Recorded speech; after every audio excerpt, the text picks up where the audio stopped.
સર્જાતા ઘટના સ્થળે 2 લોકોના કમકમાટી ભર્યા મોત હતા। ત્યારે આ બાબતે માહિતી મળતા મુજબ વાત કરવામાં આવે તો રિક્ષા અને ડમ્પર વચ્ચે અકસ્માત સર્જાયો હતો।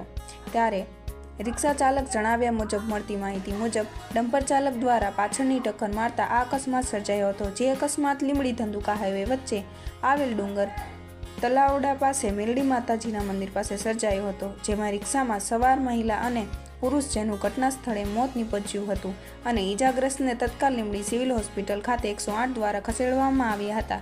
જેમાં ઈજાગ્રસ્તની વાત કરવામાં આવે તો રામુબેન માવજીભાઈ, રંજનબેન અર્જુનભાઈ, માવજીભાઈ ખોડાભાઈ, હરિકૃષ્ણભાઈ પરસોત્તમભાઈ અને બટુકભાઈ લક્ષ્મણભાઈ જેઓ ઈજાગ્રસ્ત બન્યા હતા અને આ અકસ્માતમાં પ્રવીણસિંહ બાપાલાલ અને દેવુબેન ઘનશ્યામભાઈ જો આ 2 વ્યક્તિ ઘટના સ્થળે કમકમાટી ભર્યું મોત નીપજ્યું હતું।